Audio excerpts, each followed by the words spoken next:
Hello, and welcome to another episode of the Conservationists Assemble podcast, the show that seeks to unite Earth's mightiest advocates in a mission to ensure a future for our planet's incredible habitats and its awesome inhabitants.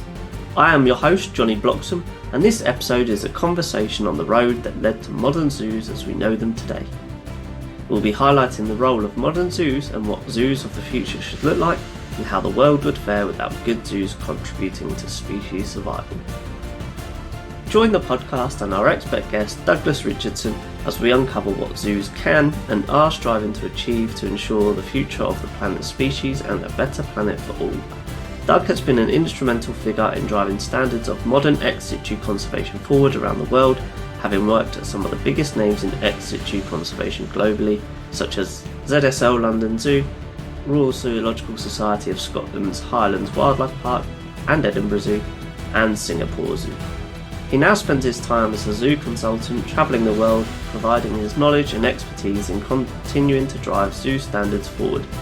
Please welcome Doug as he joins the ranks of the Conservationists Assemble initiative to input his passion, knowledge and expertise on the future of zoos in conservation. Doug, thank you for your time and joining us on the podcast today. How's life treating you? Very well, thank you. Great. It's great to have you here. I'm excited to talk about everything that we're going to discuss today. And before we get into it, could you just give the listeners a bit more information on yourself? Right. I started working in zoos in October 1975 as a keeper at Edinburgh. And I've, since that point, basically worked in, maybe 13, 14 different collections around the world, including the Bronx Zoo, Singapore, a private facility in British Columbia, Rome Zoo, a number of zoos in the UK from, as I said, Edinburgh, but Dudley, Howlett's, London Zoo. So basically, I've got a fairly, I suppose zoos are in my DNA, I would guess. Yeah. And what are you up to now? Well, since November 2018, I opted to step away from managing an animal collection, and because I was, for the 10 years prior to that, I was running the animal department at the Highland Wildlife Park in Scotland. And I decided, I'd had a number of colleagues that had suggested it, but I eventually decided, for a variety of reasons, to go self-employed. And so I became a jet-setting zoo consultant. And that has worked out very well and is incredibly interesting, and very enjoyable. So it kind of suits me. Fantastic. Yeah, I suppose it gets to like say, see a bit more of the world and see some more of the amazing collections that are around the world. Well, I mean, this is it. And my clients are global in scope, from the UK to a number of collections out in Asia, having worked in the Mideast as well. So it's and a lot of projects for places that I'd never been before, which is always exciting for me, and helping to, for want of a better term, for some of these collections to drag them kicking and screaming, if not into the 21st century, at the very least the 20th century. Today we're here to talk about the role of zoos. So could you please just tell us about how animals appeared in captivity compared to zoos as we know them today? Do you mean about how zoos acquired animals historically? Is that what you mean? Yeah, how we came to have, these animals from far off lands in the UK, for example. Okay, it's actually it might be historic, but it's actually a very pertinent question today, because of, for want of a better term, zoological wokeism. we now have a number of people working in the zoo community that have a real problem with animals coming from the wild. And they seem to not realize that, the chimpanzees or the gorillas or the elephants or whatever it might be that they're working with, in many cases, they themselves did not come from the wild, but certainly their ancestors did. And it might only be one or two generations ago.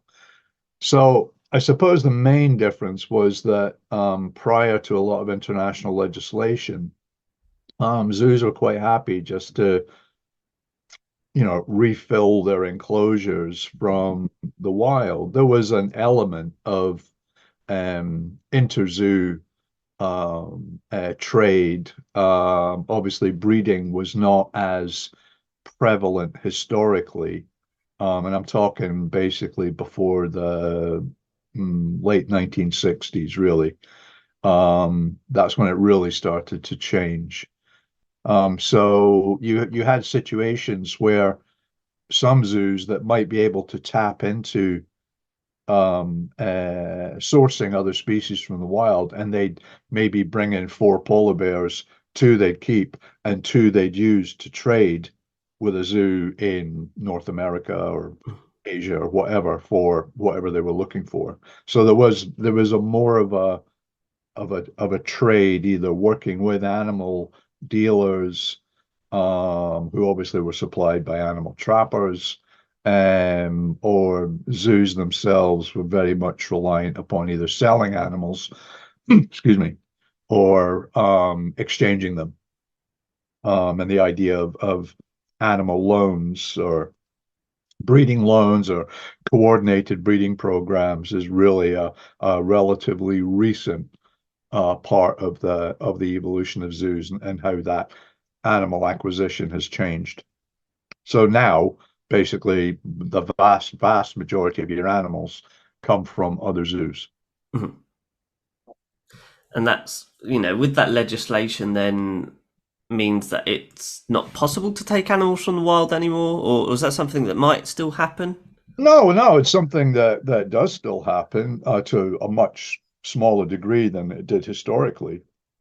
But the problem is that there's a number of the vast majority of breeding programs, in particular, with mammals.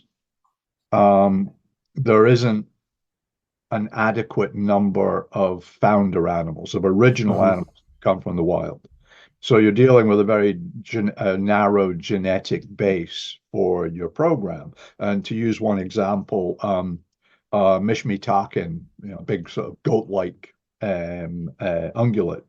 Um, all of the animals in captivity in primarily Europe, and there's a few in North America, all stem from 2 males and 1 female. And the population is I think over 150 now in Europe. So you're dealing with a very inbred population. Polar bears, different situation. We have about 60 founders. The population is genetically very sound. Then you got elephants, where African elephants in particular, there's lots of founders, but most of them have not reproduced. Right. And so but because they live a long time, they're still in the population, but there's no chance they're going to contribute. So you end up with a different genetic problem there. Um, Animals can come in from the wild, but again, the zoo community seems in some cases more concerned with PR and not being able to explain why bringing a very, very limited number of individuals from the wild that would benefit a captive program would be a good thing. And they just don't seem able to, or they don't seem to want to try and get that message across, Hmm. in my view. Yeah, absolutely. And so you say Mishby Tarkins as that example then because of kind of the gene pool. Um, what ethical considerations would be taken into consideration if they were going to translocate some wild Mishmi Tarkin into a zoological setting? Well, I mean, the primary ethical questions concern, all right, how are the animals captured? If you look at historically, how did great apes, chimpanzees, orangs, gorillas, how did they come into zoos? And primarily, their parents or entire groups were shot, and then the babies were lifted off their dead or dying mothers. And that is how the zoo community got most of their great apes. Obviously, today, totally unacceptable. I mean, it was unacceptable Hmm. then. I mean, it's certainly unacceptable now. So the method of capture, are you endangering in any way or threatening the wild population from which you are taking animals from? If it's done, carefully and very selectively, then obviously the answer would be no. How are the animals being acclimated before leaving the range country? And how are they being transported? I mean, they're all very easy issues to deal with in a modern context, but they're all very important and have to be taken into account. And then there is the situation of, okay, we need to look at the bigger picture, and whatever stress that these new founder animals would go through in the long run, they will benefit the captive population, which increasingly you're dealing with a larger and larger percentage with a number of different species, of where the bulk of their population may exist in captivity and not in the wild. So I think ethically, I think we're ethically bound to actually bring stuff in from the wild to augment existing programs. But I also think we have a responsibility to bring species in from the wild that don't have a long and in-depth captive history. They may not be threatened, but we actually don't know very much about them. And so, for a lot of like basic biological parameters, gestation period, for example, that's something you can learn in captivity relatively easy. Very hard to find out what it is in the wild. But I think it's better to actually work out how to keep these animals when their population is plentiful, rather than what usually happens in conservation is let's wait till 2 seconds before the midnight that is extinction, and then we'll go and try and capture animals that we don't really know very much about. And the vaquita porpoise in the Gulf of California in North America, perfect example. The species is literally on the brink of extinction. And so they finally decide, right, let's go and capture some. We'll bring them into captivity. Porpoise are very difficult. They're not like dolphins at all. They're very prone to stress. And so they went to capture a few. I think one died, one was freaking out. They let it go, and they've almost walked away from it. Mm. So instead of doing something like that, when you could, for want of a better term, you could actually afford the losses, Hmm. they wait until every single animal death, for whatever reason, is actually another nail in the coffin for that species. So in essence, it's a preventative for what could happen in terms of species going extinct. But you mentioned like the kind of PR aspect of zoos not wanting to necessarily do that or talk about it. So how should a zoo go down that route? How, or as a community, obviously, how are we equipped to deal with that? Well, by speaking to the non-zoo world, the general public, as adults. And in my experience, and I've dealt with a number of different, talked about a number of very difficult topics, sensitive topics, from the zoo industry, euthanasia, for example. And in my experience, when I have been dealing with the public on this, and I have been, one, completely honest with them, two, explain to them that, right, the explanation or what I'm about to talk to you about is not a soundbite. This is a 15, 20-minute explanation. So just bear with me on this. And without exception, I've never had a problem where an individual in that particular audience went, "Oh, this is absolutely dreadful. I'm going straight to the Daily Mail about this." Mm-hmm. It's never happened, not to me. And I think it's because I treat the general public as adults and not as children to be protected from difficult stories, difficult information. We've mentioned kind of one of the many ways of zoos contributing to the survival of species in the wild in the form of breeding programs. Um, for example, where there aren't reintroduction cases, how are zoos using these species when there aren't necessarily reintroduction plans in the near future? I mean, this is an often made criticism of zoos by, say, the Born Free Foundation, for example. Well, the number of reintroductions are very, very small.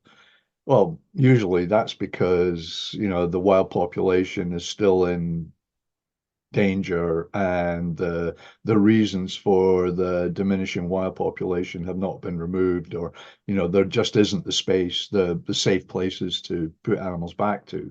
So we have a responsibility to set up insurance populations so that when a situation arises where we can actually put a species back, where it is appropriate to return it back to its historical range, or maybe an area where it never occurred historically, but where it would be safe and the habitat type is appropriate and it's not going to cause a problem for the animals that are already there.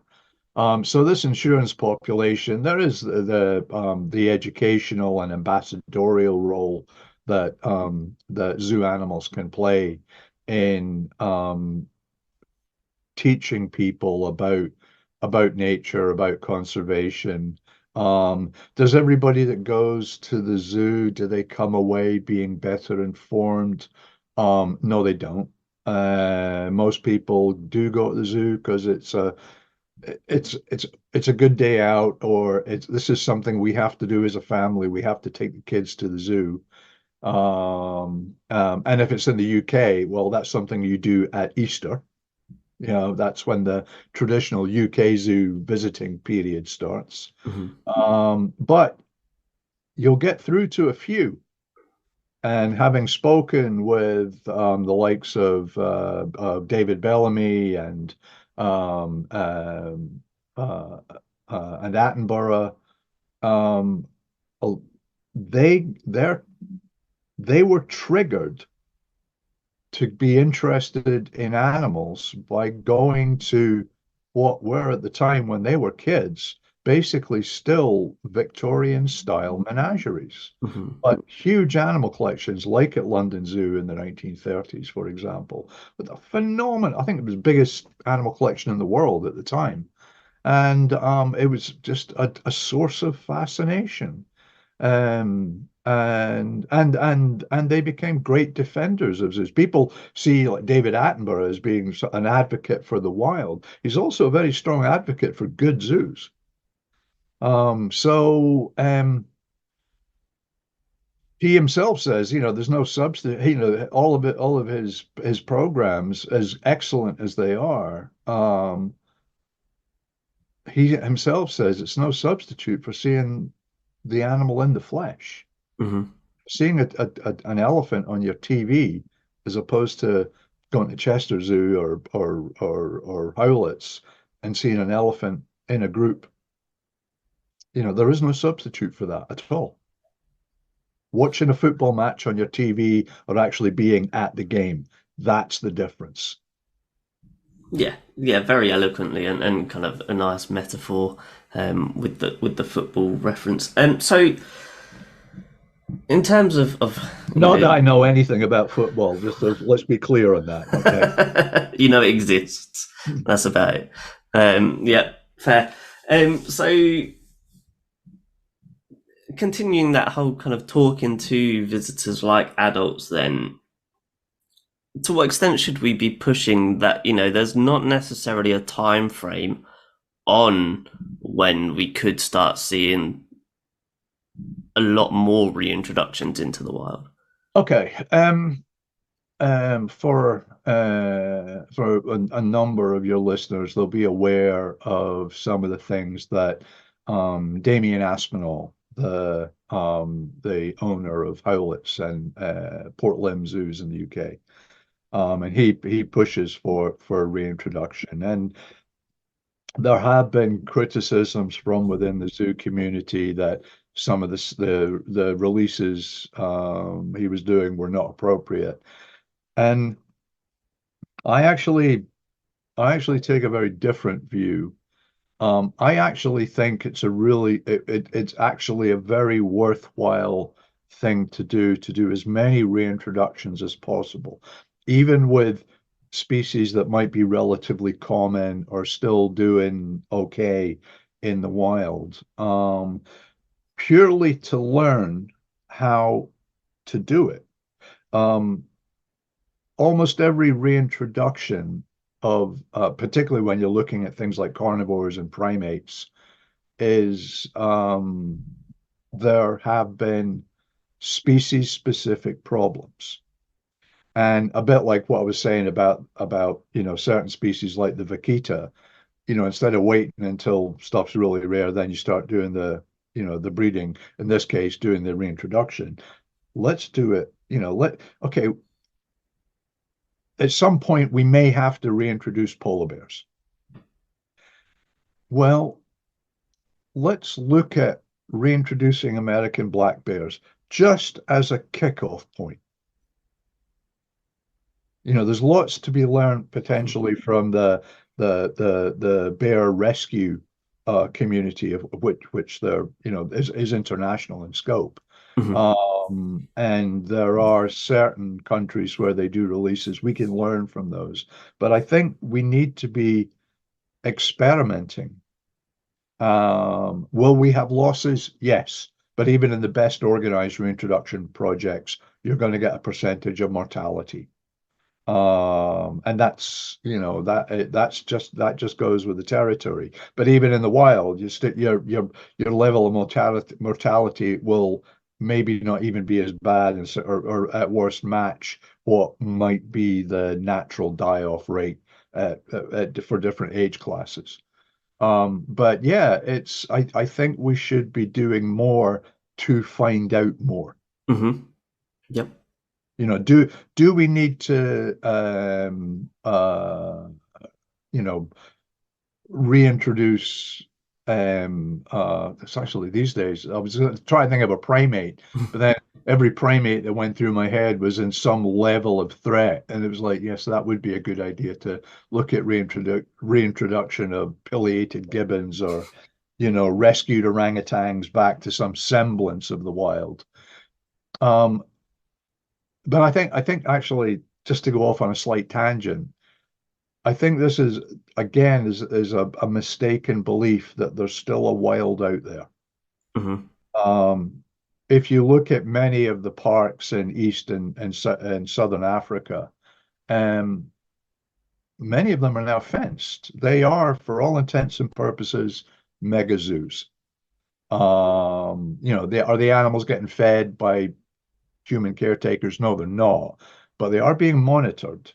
And there is swapping of individuals for genetic reasons in some populations. And in South Africa, they pretty much got this down to a fine art.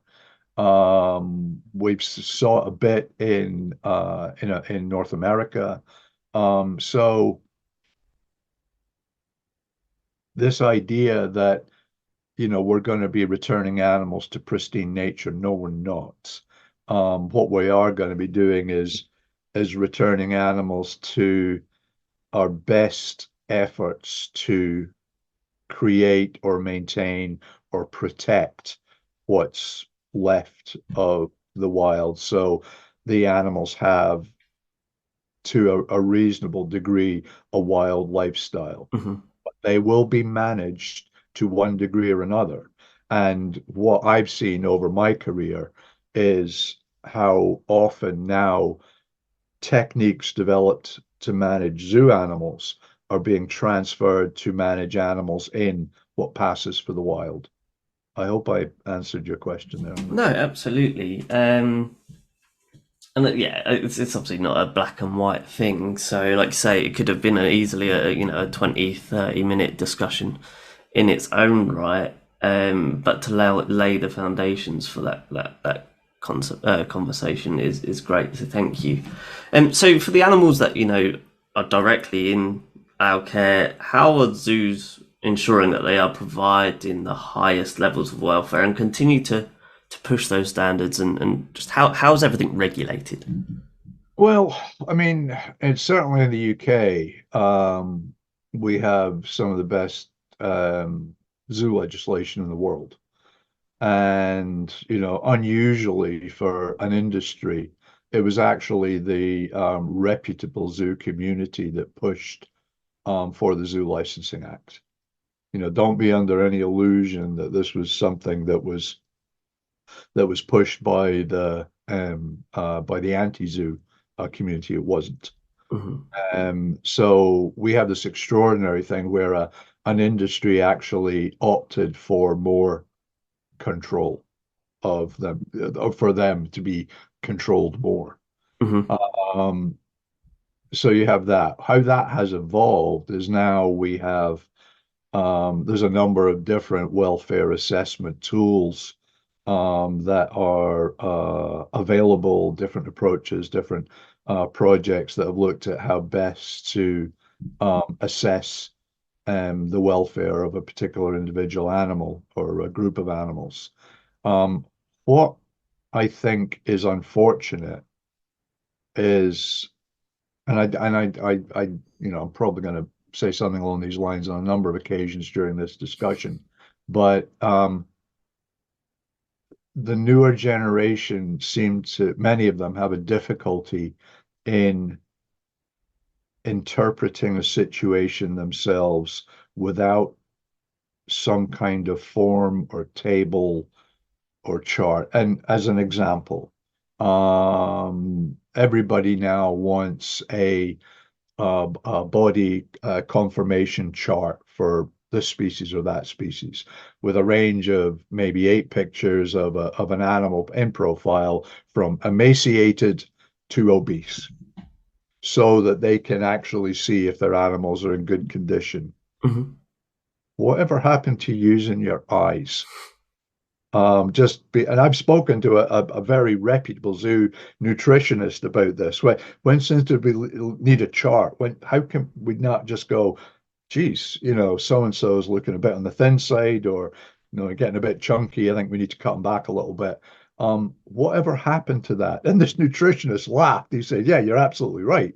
We used to be able to do this with varied diets on, if not a daily basis, a weekly or a monthly basis, or at least seasonally, to keep animals in good physical condition."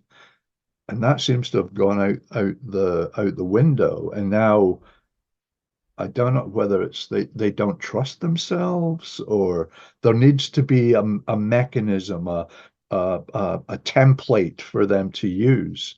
And I just find it a little bit peculiar.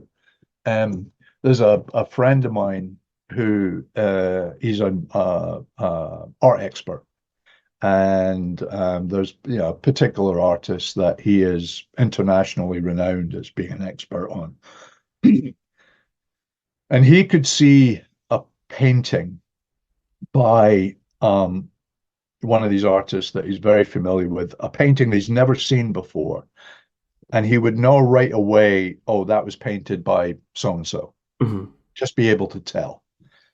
I remember asking, I said, well, how do you do that? How do you, and it was actually quite hard for him to articulate. Um, I think it was just from experience of looking at a lot of this artist's art, he was able to pick up on subtle signals that indicated that, yeah, this is a work by this chap. A good zoo person can go to a zoo they've never been to before and look at an animal enclosure and within a couple of 3 seconds go, that's a really good animal enclosure. That's really good for that species. And like my friend, the artist, it can be, okay, right, well, what do you mean? And it's like, okay, and I'd really have to think about it to actually break it down into, right, what is it that what's making what indicates to me that this is a good animal enclosure. So a lot of it is, you know, I've seen the full gamut of enclosures for a wide range of species, from the dreadful to the fantastic and everything in between. And then working with over my career a wide range of species, and so having a fairly intimate knowledge of their behavior, their needs, their social structure, etc. And so looking at an enclosure, I can, make a rapid assessment, if you like. But now, by rights, I would need to fill out a form to say, okay, yeah, okay, this ticks this box, this box, this box, and this box. And maybe that is a better way to do it. I don't know. But it's that you can develop a level of intuitiveness as to what accounts for a good place for animals to live or animals that are behaving normally.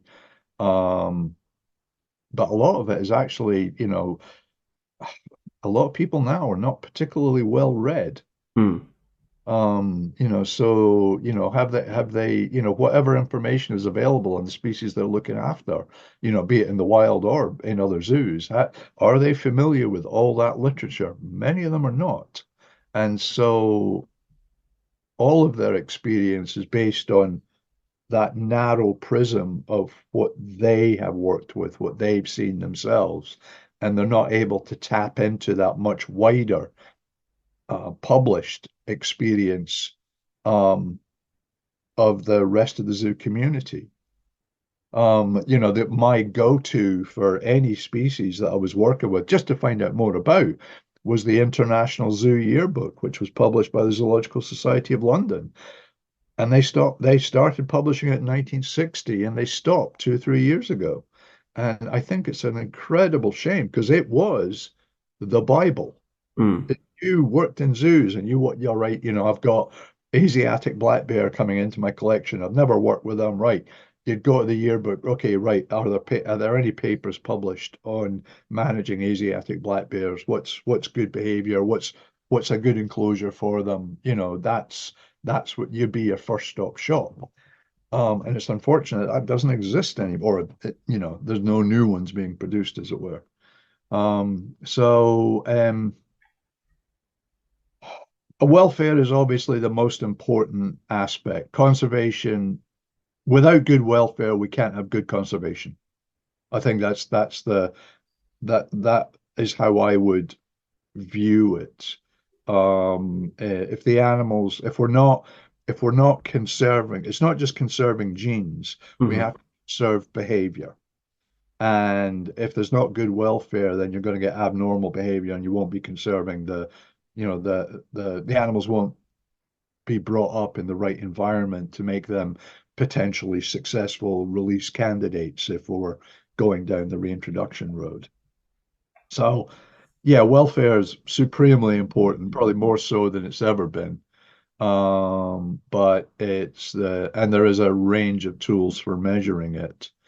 Um, for me, I still rely upon my eyes and my experience and the experience of my career's worth of colleagues that I've either worked with or spent a few hours down the pub with, swapping stories.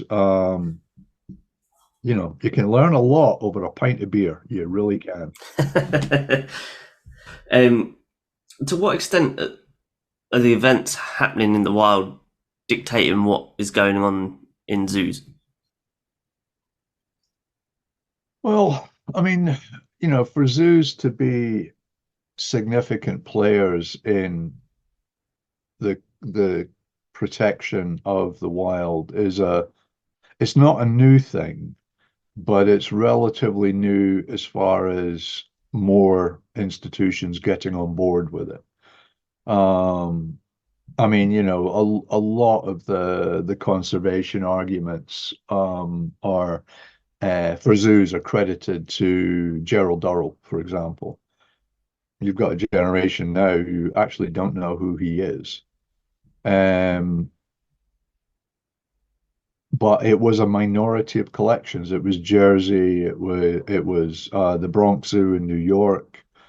There was some early stuff from London as far as certain species were concerned, but it's really very, very recently that zoos have become the major or the zoo community has become the major contributor to conservation in the field, and I think they now rank number three as far as the impact of protecting wild places and conservation of species in the wild. Um, but a lot of that still down to a minority of zoos. Most places they talk a good conservation story, and it might amount to, they'll give £1,000 a year to a particular project for black rhinos or tigers or whatever it might be. And they think they're doing a good thing. They are doing a good thing, but are they realizing their conservation potential? No. Most places aren't even coming close. And I think it drifts back into not just, what you're supporting in the field. I mean, in North America, if you take San Diego, the National Zoo in Washington, the new still call it the New York Zoological Society, the Wildlife Conservation Society, one or two other, Chicago, Brookfield, Chicago. You take those half a dozen places out of the equation, and they're probably, and this is just purely off the top of my head, they're probably responsible for about 60 to 70% of the conservation done in American zoos, field conservation done in American zoos. And everybody else is doing, if anything at all, they're doing a tiny wee bit. And I think it's less true over here. At the UK zoos, I think punch way above their weight, particularly when you consider that UK zoos would almost without exception get no funding from government at all. Mm-hmm. For capital development or anything like that, and we still contribute to conservation. I think that, but then again, part of that is down to legislation. Mm-hmm. And that should hopefully become a stronger impetus to contribute to conservation with the new Secretary of State's or the revised set of the Secretary of State standards for managing zoos. You go to a lot of zoos in Asia, and where the modern zoo world is just kind of arriving. Their contribution in general to conservation is nil. In fact, they may still be a bit of a drain on the wild just because of the animals still coming into the collection.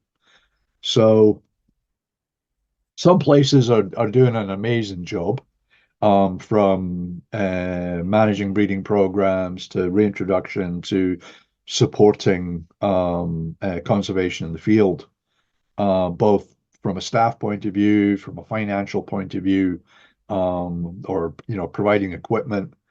But most places are it's almost it's almost lip service as opposed to anything really tangible. So then how can we inspire those that are already doing lots, obviously already probably want to do more and will continue to do more, not maybe just because of legislation like in the UK. It's obviously twofold in the UK. We want to do it, but legally we're obliged to. But yeah, how can we inspire everyone to continue the good work that they're doing and be like, yeah, okay, £1,000 is great. We do need to be doing more. Right. Okay. Part of it is there's people from the corporate world who have drifted into the zoo community, and they usually drift back out again fairly rapidly after they've done a bit of damage. Um, some have been positive forces for good, but the majority, in my view, have not been. They don't understand animals. They don't understand the people that work with them. The language that they speak is the language of the director of finance or human resources. It's not the language of the zoological director. So if you're looking to say during a period like COVID, for example, right, we need to affect savings. What's the first thing that's going to be jettisoned? And that's conservation because, that's not contributing to the business. So having individuals that don't get conservation, they can barely spell it, never mind understand it. And so their priorities will be very different. So if you look at a number of zoos, it's like I made a comment. There was an image of a small mammal house in a zoo in Japan on one of the Facebook groups, and I put comment on it. Well, geez, that's almost a rarer entity than any of the animals that they might be housing, because you almost don't see small mammal houses anymore. And the vast majority of highly threatened species are small mammals. Mm. We think of tigers, rhinos, elephants, giant panda, but actually there's a whole bunch of stuff that is maybe no bigger than that is actually highly threatened. And your corporate types, they have no idea what a tarsier is or a Hispaniolan solenodon, but they have a bit of an idea. Oh yeah, people like to see lions and tigers and bears and rhinos. And so your zoos have become very mammal focused. Mhm. And bird flu hasn't helped. I've seen collections in the UK jettisoning significant proportions of their bird collection, all because of bird flu. Oh, right, let's avoid being closed. Let's reduce that risk. And so you get, there's some places that have had fantastic bird collections that are mere shadows of their former self. So you get this thing where it's like, okay, what we want is big mammals. So you get large mammals, no small ones, very few birds, and maybe a reptile house with, some big examples, some exotic examples, some venomous stuff, and it's all about show. And so the range of species that we are able to help from a captive breeding point of view becomes even more limited. I think I went off at a bit of a tangent there. No, but it's certainly, there is that species bias. So I suppose then, yeah, how do we overcome species bias? Oh,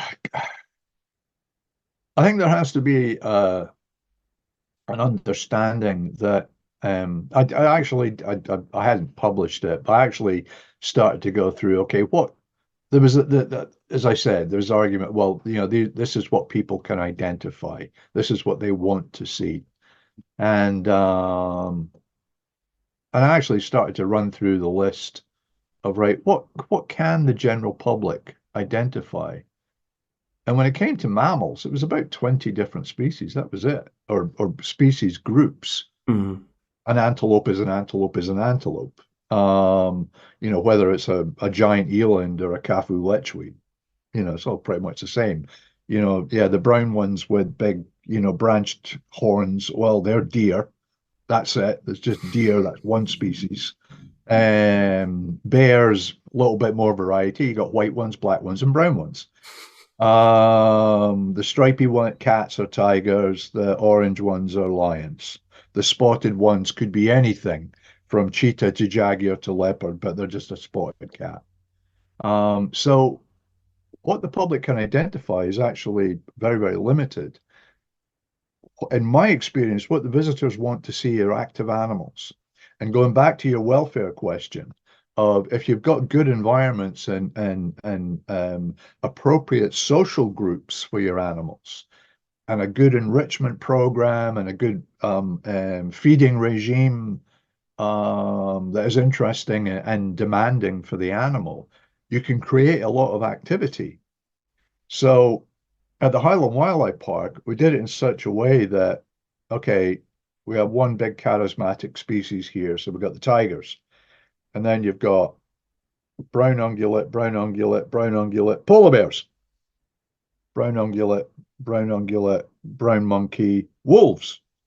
And but because of the groups where we're keeping stuff in, is even when people were going by the brown ungulate, because there was a big group or a really impressive male or babies on the ground, it was interesting for them. They didn't know what they were looking at, but they were fascinated because they were doing, people want to see animals doing animal stuff. Mm-hmm. They also don't care whether, the enrichment they're interacting with is bright blue plastic or some natural looking fiberglass model of an animal carcass. And if they hit the right rib, a ball of mincemeat drops down or something. They just want to see animals doing animal stuff. So you can have a varied collection that the vast majority of which the public can't recognize. London Zoo and San Diego and Bronx Zoo and Zoo Berlin were all incredibly popular in their day. Some of them still are very popular, millions of visitors. Because people, I think there's an element of people knowing that when they went to San Diego or the Bronx or London or Berlin, they were going to see one of the most amazing animal collections in the world. Would they be able to identify even more than 5% of what they saw? No. But they knew that they were getting value for money, because there was, London, they all had about, all those zoos, they all had about 200 species of mammals. Mm. I doubt there's many zoos left on the planet that have, more than 60, 70 species of mammal on exhibit anymore. I mean, that sounds very basic, but I think, last summer, I hadn't visited Chester Zoo in ages. And so I was there for a meeting. I went there a couple of days early or day early so I could play zoo tourist and have a proper Yeah. look around Chester Zoo. And everywhere you went, there was animals. There was, you go around, something, big and interesting and charismatic. You go around the corner, and there's a, squirrel cage or a bird aviary or what. There was stuff everywhere. It was a fabulous day out. They do really well. What is it? They're, I think, maybe over 2 million visitors a year now, or approaching 2 million. Um, do all of their visitors know what they're looking at? Of course they don't. Do they think they're getting value for money? Pretty sure they do. Yeah, it's definitely a sense of discovery. Well, this is it. And something obscure. If porcupines, most of the time they're half asleep. But if they're tanking about the enclosure or attacking a fresh log that's in the enclosure, people will stop and watch them. Yeah. So as Heidegger put it, the exhibition value of animals varies. People want to see lions, but most of the time lions are asleep in a pile in the enclosure. But every now and again they get active, or the male gets up, starts roaring, or cubs are playing, or whatever, and their exhibition value goes up. That's true for absolutely any species. We've talked about zoos as they were, we've talked about zoos as they are. What do you think the zoos of the future will look like? I was when I was working at Rome Zoo, um, I was on duty on Christmas Day, and I don't have kids, so usually happy for, the rest of the curatorial team, right? You guys can take off. I'll come in and make sure everything, is all right and secure, and the keepers are sorted out. And there was an American woman who did quite a lot to improve the situation in Indian zoos, a woman called Sally Walker. And there was a group online called Zoo Biology, and people could pose questions to it. And there was a wealth of experience that tapped into it, and directors, curators, keepers, vets. So you asked a question, not to specifically mention a particular Facebook group, but just because you pose an answer to a question on one of these groups doesn't mean you actually know what the hell you're talking about. But with this one, there was huge expertise. And so people were getting really good answers. And there was some really interesting debates that would go on in the group as well. And anyway, on this, I was going through, you get about a dozen emails a day with different questions. And I enjoyed contributing. That's how I spent most of my lunch breaks. And Sally produced this series of questions, and one of them was zoos of the future. What do you think it's going to be? And so I gave this a bit of thought, and I used sort of elephants as the example. And we all know that, we get the anti-zoo group saying, instead of giving, say, as used to be the case, a donation from the local government in London to get school kids to go to London Zoo. Let's use that money to send school kids to parks in East Africa. Mm-hmm. Well, anybody that knows anything about tourism to these places, they're probably at, if not beyond capacity. The damage that is potentially being done by the number of tour vehicles out there, the resources that are being used in some of these areas, which are now increasingly drought-ridden, the tourism industry could actually end up doing more harm than good. And so with something like elephants, instead of going to East Africa or Southern Africa to see elephants, you might have two or three locations in, say, Southern Europe, Mm-hmm. where there were big herds of African elephants. Now, whether it was a zoo that did elephants, or maybe just an elephant facility. So you actually went to see elephants in southern Spain, for Mm-hmm. example, but on a huge scale. So I think that's one thing that can change. And maybe if we actually look at the elephant sanctuaries in the US in particular, I think that actually might give us an idea of how we should be managing our elephants, and on a very different scale than is currently the case. I think I would hope that we'll start to maybe see I thought about whether we should start to see a divide of, more cold weather adapted animals in, say, Northern Europe, and warmer, more tropical species in Southern Europe. But given how climate change is going on, there is no guarantee of Mm-hmm. cold weather anywhere in Europe. I mean, when I was working at the park, when we had the first polar bear cub, it got up to 31 degrees one of the days. Unheard of temperatures for the Central Highlands of Scotland. And one is now seeing this, even above the Arctic Circle, you're getting those sorts of temperatures. So I think my idea of tropical species in warmer zones might be going out the window. But I think it's the large scale thing. I think it's the when safari parks started, a lot of anti-zoo people, okay, right, here's the solution. These huge areas compared to urban zoos at the time. And this is the way forward.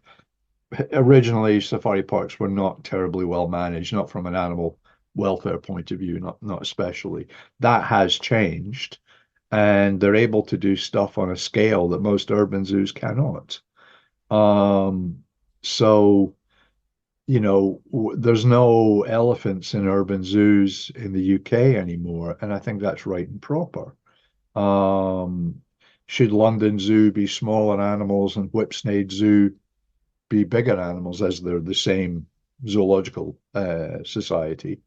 I think there just needs to be a bit more selection as to what your site can actually cope with, what is appropriate, what can you manage. Forest species are less likely to live in herds, so creating environments that are appropriate in a place like London Zoo is easier for a forest animal like an okapi than maybe it is for a giraffe. So I think it's back to your welfare argument. I think that will start to dictate where you'll see certain species. I think that might be the biggest change. I think zoos will, as far as their perception, I think zoos there will always be a contentious issue about them that people will have a problem with animals in captivity, but rightly or wrongly. I think that will always be with us. I think the zoo visiting community in the UK is probably more critical than in many other countries. And I think that's a good thing. I think people should be critical of it. I think more importantly, people that work in the zoo community should be critical. You should review what you do on a regular basis. Are you doing it as well as you can? Or is it up to the minute? Are you doing, are you managing that species as well as they should be? This is something that you constantly have to ask. And if you stop asking, then I'm afraid you're not doing the job very well. It's really easy to look after animals in zoos badly. It's actually quite hard to do it well. Yeah, no, I absolutely agree with that. And it's something that we certainly discussed in our pre-interview prior to this is that not even just the zoo industry, but pertaining to the zoo industry, without challenging it, progression doesn't happen. Hmm. And it's not that we're here to point fingers, like you said right at the very beginning, we're here to increase standards across the board. And I'm certainly not going to be writing husbandry guidelines or anything like that anytime soon. But yeah, it's almost putting a positive spin on having that criticism from public, bringing it inside, but like, well, actually, are they right? Unfortunately, the zoo community in general doesn't take criticism very well at all. And when it comes from pressure groups from outside, I mean, from the UK zoo community, the policy of the precursor to BIASA, the British and Irish Zoo Association, the Zoo Federation, was when Zoo Check, which became the Born Free Foundation, when they said anything in public or, got column inches in a Sunday newspaper, oh, don't react to them, they'll go away. Well, that policy worked out real well. And so, I was always for, right, let's take these guys head on. Let's agree with them when they're right. Let's try and anticipate. Let's be proactive and not reactive. And when they're wrong, let's go at them and tell, okay, right, actually, you've got the wrong end of the stick here. You're misinterpreting the situation for the public and your supporters. You're not doing you or the zoo community a service, a good service at all. So I'm all for being critical, but unfortunately, a lot of my colleagues in the zoo community don't take criticism particularly well at all, which is, I think, a general failing. What are some of the biggest conservation success stories that are directly influenced by the work of zoos? Well, I mean, going right back, I mean, zoos weren't solely responsible, but I think, yeah, the Bronx Zoo led the way back in the early part of the 20th century when they were breeding American bison and then sending them back to, I think it was Oklahoma and Kansas to create new wild herds because the species was literally on the brink. Um, I think the Yellowstone population was the only truly wild one in the contiguous US. The European bison is its survival is solely down to zoos. If it wasn't for zoos, and that effort started in 1923. We just celebrated the 100th anniversary at Zoo Berlin last summer of the zoo community's involvement in bison conservation. Without zoos, there would be no European bison. The golden lion tamarin, small Brazilian primate, never went extinct in the wild, but the numbers were dropping quite dramatically in the Atlantic forests in Brazil. And they were augmented by animals from captivity. It's arguable that the golden lion tamarin, a very charismatic little primate, would have disappeared without that assistance from the wild population. California condor, there had the conservation, the anti-zoo community got their way, the California condor would be extinct today because they fought tooth and nail in through the courts to stop the last handful of condors. I think it was 11 birds, if I remember correctly, being brought into captivity when they went to San Diego at the Wild Animal Park to set up the first real breeding colony. And they fought. It was like, it's like what they used to say when I was growing up in America, when it came to the Soviet Union, better dead than red. Well, as far as they were concerned, it was better dead than bred. Let's not bring them into captivity. Let's let them become sort of extinct with some semblance of honor. I'm not sure there's anything terribly honorable about extinction.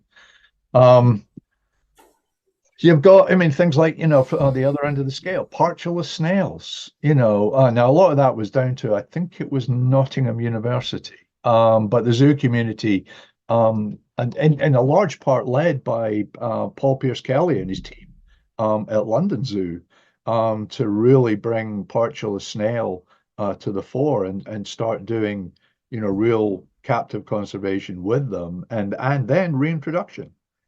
So there is there's a number of species, the Socorro dove. I don't think, the situation, is not appropriate for releasing them, but it's, building the numbers up in captivity. We have animals that, locally incredibly rare and, like the capercaillie in Scotland, again on the verge of extinction. I mean, that'll be potentially going extinct twice, which is a little bit embarrassing. So, is there a captive role to play there? I think we need to look at those positive examples and say, okay, right, we made a difference with these species. We should be able to make a difference with others. We also have a situation where, with the Amur tiger, for example, we now know that there are genetic haplotypes for the Amur tiger that only now exist in captivity. They don't exist in the wild populations anymore. So what you have is you might still have a wild population, but they may be genetically depauperate. And so, they might not be going extinct. They're pretty well protected, but are they sustainable from a genetic point of view? Will there start to be problems? Do we need to start looking at augmenting the wild population, which is relatively stable? Do we need to start augmenting them with genes or individuals from the captive population to make them healthier. So I think that will be increasingly more important as wild populations become smaller, more fragmented. Then we'll look at their counterparts in the zoo community and we'll say, okay, right, we can boost this population or that population or whatever with animals or genes, depending on technology. And from the zoo community can avoid an extinction scenario. Zoos are very proud about shouting about things that are successful, so I think it's incredibly important to keep voicing those things. But yeah, like you say, there are those success models that we need to keep relevant so we can start applying them to other Which I think species. is very important and pertinent in that, there are also some success stories that you speak to younger zookeepers and they have no idea what you're talking about. Arabian oryx, saved by captivity, no question. Per David deer, saved by captivity, no question. But they don't know those examples. And I remember as, if I was defending zoos as a young zookeeper, I used to get a little bit embarrassed because you ended up parroting, it was the same examples, European bison, Arabian oryx, Bear David deer.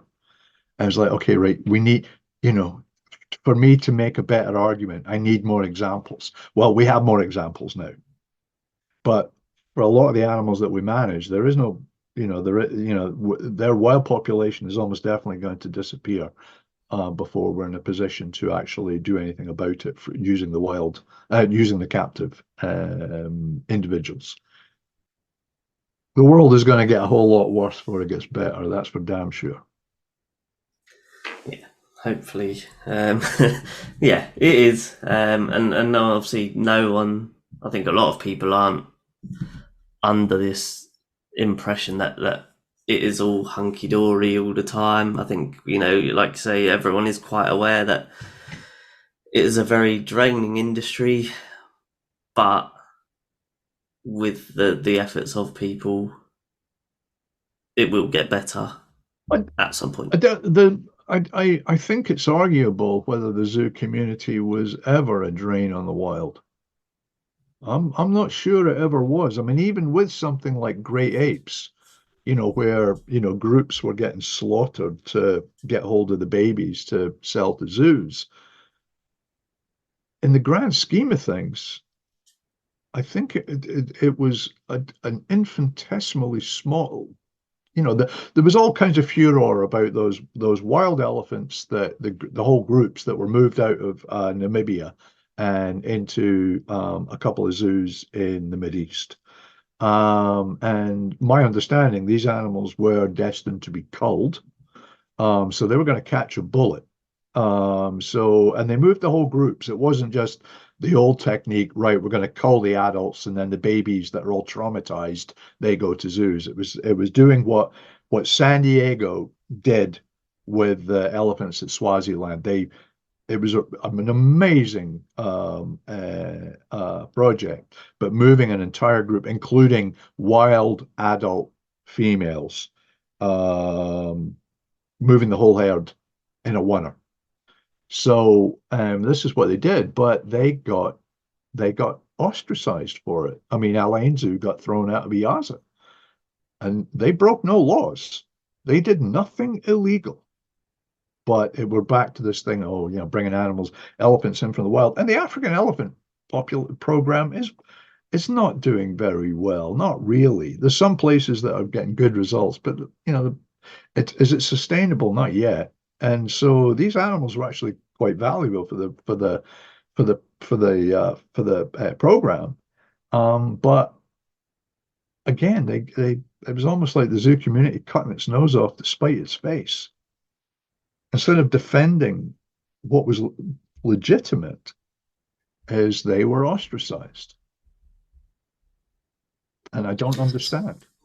We've kind of had a nice insight into general zoos, just want to switch and talk about your career for a bit before we finish up. So, yeah, you've been associated with zoos for over 40 years, and you started off in Edinburgh. You've jet setted around the world. So, yeah, how did you get into this industry? Um, I mean, I'm lucky in that that's all I wanted to really do. Um, so it is like the kid that, wanted to be an astronaut or a fireman or whatever. Well, I wanted to work in zoos. So, going to Edinburgh Zoo as a small kid, at Easter. And for me, the fascination was what's behind that door that says keepers only or staff only. I wanted to know what went on behind the scenes. How do they manage these animals? And getting when I was a kid, getting hold of books on zoos that were virtually non-existent. I mean, it really wasn't until the mid 60s that anything accessible started to be published. Fisher's Zoos of the World and Kirchhoffer's The World of Zoos were kind of my first two proper zoo books, that actually talked about and explained how zoos operate. And so for me, it was all I ever wanted to do, and I didn't understand many of my school friends who had no idea what they wanted to do, had no particular interest, had no focus. Yeah, yeah. So then, fast forward, you've finished school. How did you go about getting your first role? Well, I did actually my secondary school education in America, and I thought, okay, right, should I go to university? Should I go straight into zoos? And I actually wrote to Bill Conway, the director, the very influential director of the Bronx Zoo, or president of the New York Zoological Society, or WCS. And he passed it on to the guy who was the former curator of mammals, who was basically the scientific assistant to the director, a guy called Joe Davis. And I was, what, 16, 15, 16 or something. And Joe got in touch. He said, look, tell you what, why don't you come in? We'll have a chat. And which I thought was, very, generous of him. And so I went into the Bronx Zoo from Long Island, and spent the day with him, a lot of time in his office. And then he took me out to the zoo, and we went behind the scenes, in the Lionhouse basement full of larger Malayan mouse deer. And, it was just that it was my first Haka insight into how a zoo like the Bronx operates. And we had the debate. It was like, okay, should I go to university? Should I start in the zoo game? And at the time, there was no university courses about zoos. And anybody thinks that a zoology degree is somehow going to help you work in zoos, you're going to be very sadly mistaken and find out that you've just wasted 3 or 4 years and a lot of your parents' money, to get a qualification that is worthless. Nowadays, there are degree courses that focus specifically on, zoo management, conservation management, of animals in a captive situation. So you can get a qualification. But I just went into zoos, and then it was a matter of, when I finished high school, like, got half promised a job at London Zoo that never materialized when I moved back to the UK. And I ended up, moving back north where some of my family were in Edinburgh, and went into the zoo, chatting one of the keepers, any vacancies. Oh yeah, actually there's one at the minute. Got an interview, got the job, and it was downhill from there. Has there been one individual animal or species in your career that you gained a particular attachment or relationship to? there's been a number of them at different times in my career. I mean, I suppose when I was at Howlett's, it was clouded leopards. People talk about cheetahs being the most difficult cat to breed. No, yeah, clouded leopards, without a doubt. And so, I mean, when I left Howlett's, I think we had 21, 22 cloudies at the park. So I got a lot of experience with them, and I would get tapped into for advice on how to manage clouded leopards.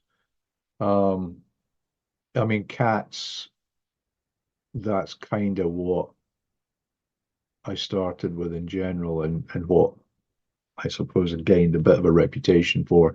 More recently, because of what I did, with the species at Highland Wildlife Park, it now seems to be polar bears is the species that a lot of people connect me with or come to me for advice about.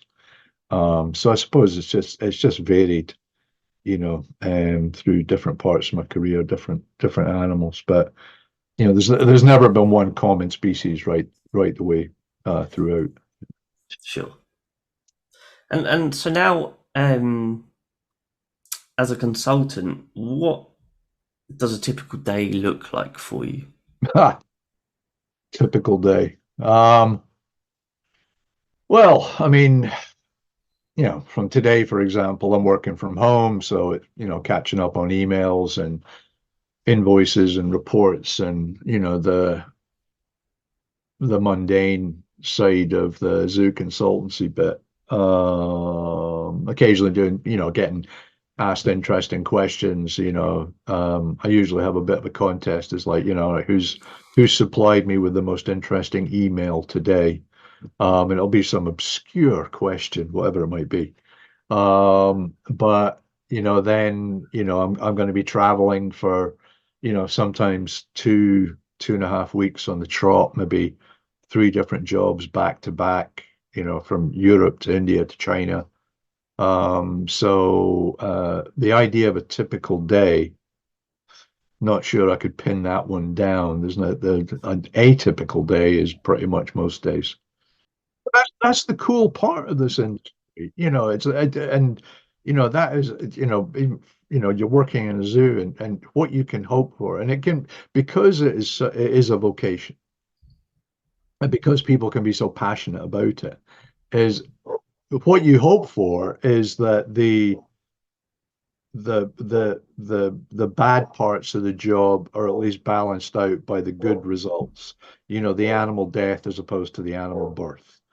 And that's what you hope is going to happen, is that the majority of what you deal with is going to be positive, or interesting, or new, or you'll see something you've never seen before, a behavior or whatever it might be, just something, that you didn't expect. And if you're not observant, you're going to miss a lot of that. Mm. And I'm afraid, and God, I'm back to stabbing and having a go at the younger generation. But walking through the car park at the zoo, looking at your phone instead of looking at the animals around you, you're not doing your job. Just because you're on the way to the cafe to get a sandwich and a bowl of soup, you should still be looking at stuff, or at the very least, looking out for visitors who, look like they just got dropped from Mars and don't know which way to go. Would you say that there's one lesson that animals has taught you? Well, about what I just said is observation. Hmm.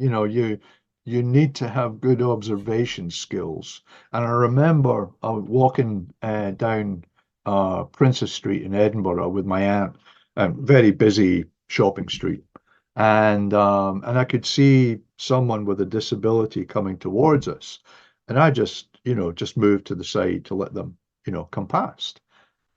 And my aunt was like, "Oh, how did you see that?" And I said, "Well, it's what I'm constantly looking out for. Obviously from a zoo situation, that as well, what people are up to, good, bad, and indifferent. What your animals are up to. So." it's observation. It's being really aware of what's going on in your environment, and maybe expecting the unexpected. What are some of your proudest achievements to date? Well, I mean, there's been a few, I suppose. I mean, there was four of us from Scotland that got the UK keepers course started. Again, another fact that's disappeared in the annals of time. We decide, the then Zoo Federation had been talking about it and talking about it, and nothing had happened. And so we decided, okay, right, we're going to make this happen. And we actually did it through ABWAC. And believe it or not, we actually had arguments with people within the Association of British Wild Animal Keepers about whether we needed a keeper training course or not. Now it's just accepted, what we started or what we initiated, is now evolved into the DIMSA, the diploma in management of zoo and aquarium animals, that's run by Sparsholt College. That offering is international because it was a correspondence course. People could do it anywhere. And I mean, when I went to Singapore, some of my senior colleagues there had done the animal management course because it's a correspondence course. Enabling the world's first breeding of striped possum, not the most dynamic animal in the world, but getting a world first breeding under your belt, that was always an aim. I find it strange that, I was researching images for a talk, and it was just, random Google image. Let's see what's out there. And this thing came up from a zoo in the States. Most important role of a zookeeper is training. I thought, well, I missed that memo. And I always thought, that in my day it was a world first breeding. That was what you really wanted, to breed your animals, not necessarily to get them walk into a box on command.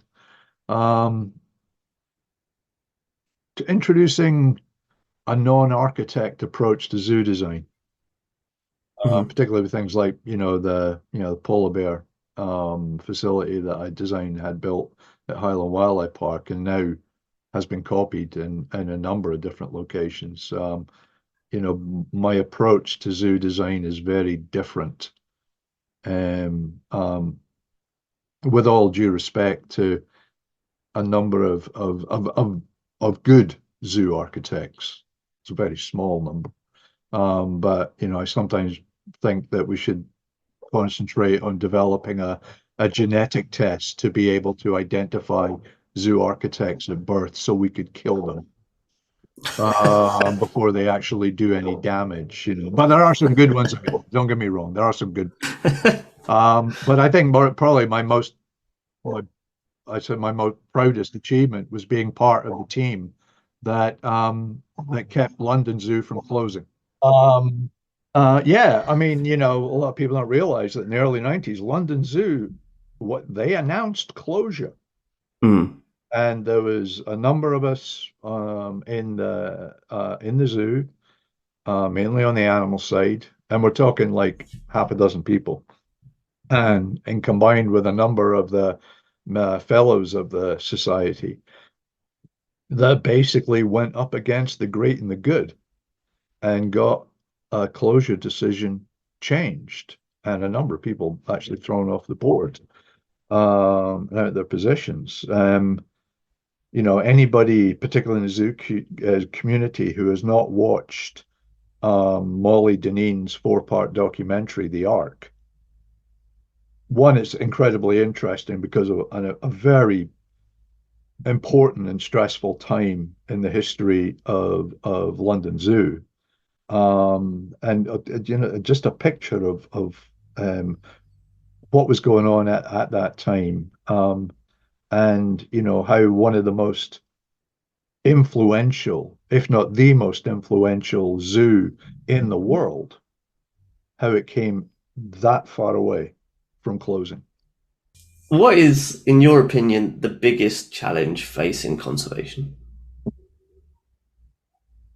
I think probably the scale of the problem. Um, are zoos the answer? No. Are zoos part of the answer? Yes. Are zoos, as you know, we talked about earlier, are they realizing their conservation potential?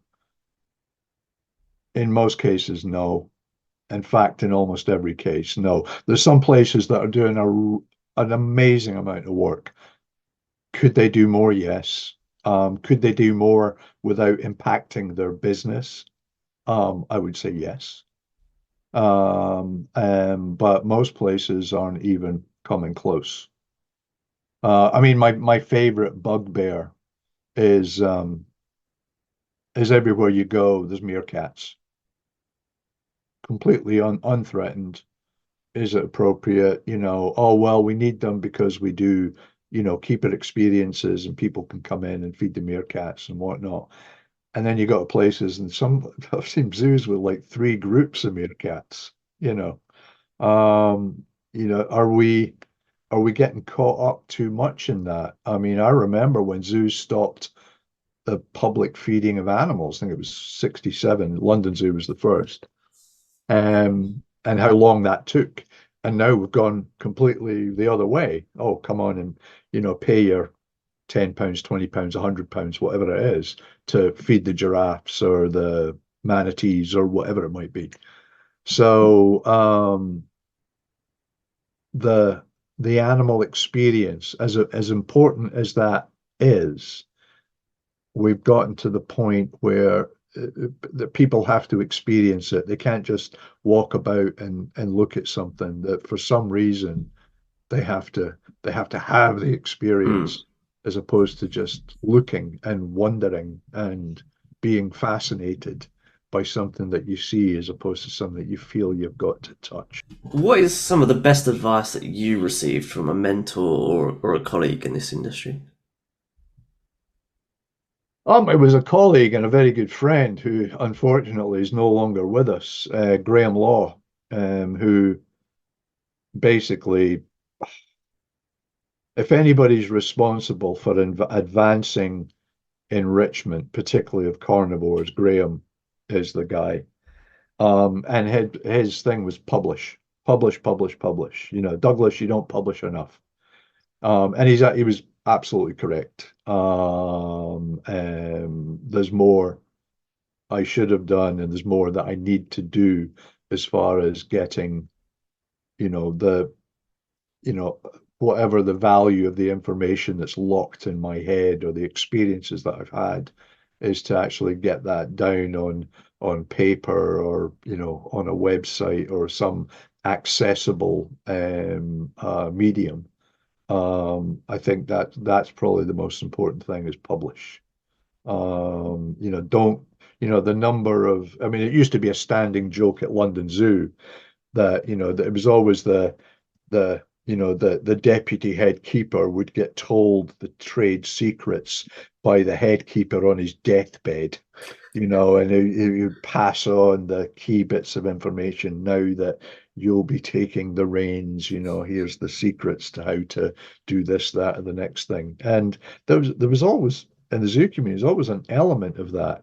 And I've met a number of people that have kept things to themselves because well, if I keep the information, then I won't be threatened. Hmm. When in actual fact, well, surely you should still be on a learning, if not a vertical learning curve, certainly it's still going at an upward angle. And so you're always going to be ahead of whoever's coming up behind you. You're still learning, or you should be. If you've stopped learning, then you're in the wrong bloody job. So yeah, so publish, pass on that information. That is probably amongst the most important, if not the most important message that I got, and it was from a colleague, Graham Law. And lastly, then, before we just finish up on some more light-hearted notes, what gives you motivation of I suppose it's the fact that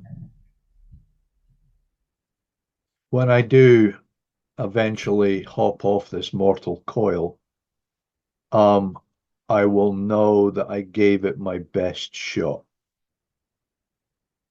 And I'm lucky in as much as I'm not, though I can, and it might have come across in this interview, I can be quite cynical about aspects of the zoo industry. But it still fascinates me. Going to a zoo that I did a trip recently to Kazakhstan to do a bit of work, or give a bit of advice to Almaty Zoo. And again, I've known of the existence of the of this zoo for a long, long, long, long time, never been. And so for me, just going to zoos I've never been to before is a blast. I mean, I am warped. And I remember I would myself and Simon Tong, who at the time was the general curator, he was my immediate boss at London, and him and I were asked to go to Amazon World on the Isle of Wight to do an inspection for Bayaza. Anyway, we're down there with the owner and a very nice time, beautiful day. We're sitting outside having lunch, and the owner was just quizzing us, like, what do you guys do? How did you get into the game? And there was a real difference between Simon and me. Simon would go to great efforts to see something in the wild. I would go to great efforts to go to a zoo I've never been to before. And if given the choice, right, Douglas, we're going to take you to the Masai Mara, or you're going to visit Shanghai Zoo. I'd opt for Shanghai Zoo, I'm afraid. Yeah, I think certainly no one's questioning your loyalty and your passion for your work. So it's nice to hear, that for someone that's spent a lifetime doing this, that there are still things that motivate you and inspire you to continue. Oh no, it's I mean, and I enjoy interacting, though I'm sure I can be rather more sarcastic than I should, with the younger generation. I mean, the Keeper Fest, which they're running again at Jimmy's Farm in Wildlife Park this September. I was there for the participated in the first one, did a couple of talks and whatnot, and I enjoy speaking with the younger generation, maybe, for what it's worth, giving them a bit of advice, or, just getting their perspective on things, how stuff has changed. Um, with ABWAC, the Association of British Wild Animal Keepers, again, unfortunately, I wasn't able to go to their 50th anniversary meeting that was held at London Zoo earlier this month. Again, an organization I was a member of, a year after it started. And I've, spoken at conferences they've had much more recently. And the organization has evolved way beyond what it was when I was first a member. So no, I enjoy the crack. I enjoy zoos. I very much enjoy chatting with people that work in zoos. It still gives me reason to get up in the morning. See, for someone that's been around the world, you've been to a lot of zoos. Are there any dream species that you'd love to see in a zoo that you've maybe not seen yet, or to better yet work with? Saola, the Pseudorix, that species of horned ungulate that was discovered in Vietnam in the early 90s. Myself and Radislav, the ex-director of Wrocław Zoo in Poland, him and I went out, um, and we were the only ones to go out there when that first one was brought into captivity at the forestry department offices in Hanoi, and we were helping them. So we've got a long history with that species, and recently, or more recently, got involved with the Saola working group. So the idea of getting a captive program, if they still exist, and apparently there is a possibility that they may have been wiped out. Again, it's one of these ones where we've waited too bloody long to set up a captive program. So I think Saola would be at the top of my list, as far as species I'd like to work with. Yeah, I can appreciate that for sure. And again, you've probably stepped foot on most of them already, but is there any one country or continent that you'd like to visit for the first time that you maybe haven't visited, or that you have visited and you'd love to spend more time in? I mean, having lived on 3 different continents and multiple countries, I'm actually quite happy to be back in Scotland. Um, Visiting places, yep, terrific. Always up for that. Living somewhere different, no, I think I think I won't be emigrating from Scotland again.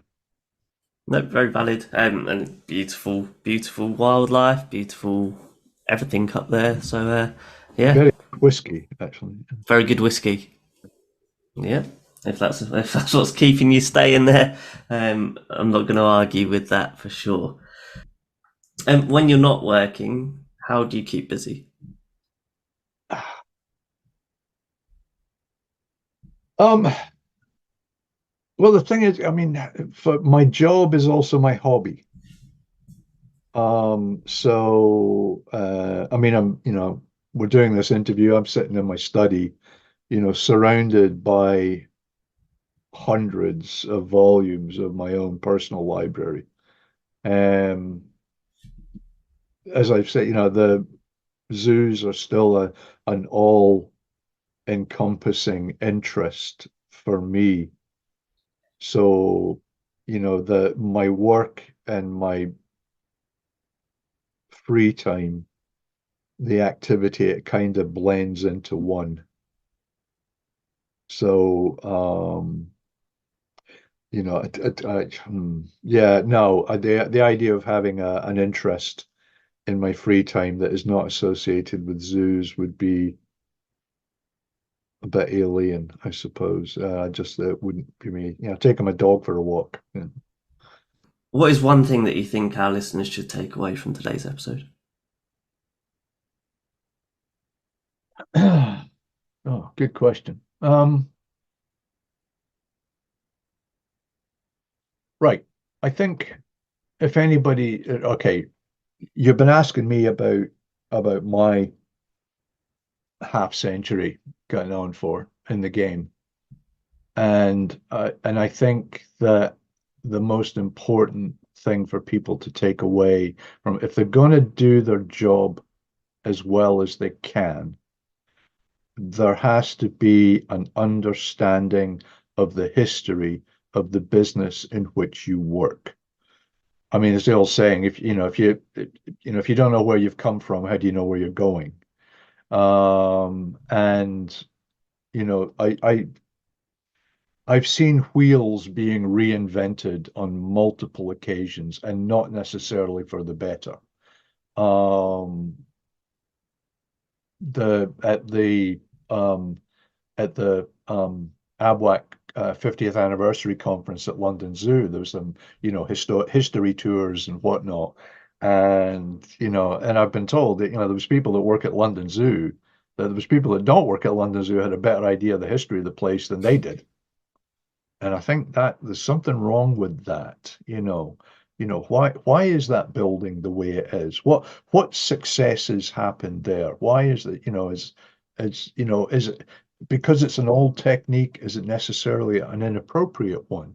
It might be a good technique that you can refine. So having an understanding of the history, if they want to take something away from it, that I think is what has made me, um, what I would hope to continue to be make a useful contribution, because I actually have a historical perspective on not only my career, but the zoo community or the zoo industry as a whole. Yeah, fantastic note to finish on there, Doug. So a massive shout out to you for giving up your time to come and chat today. and yeah, just give us an insight onto what is a wealth of knowledge and experience.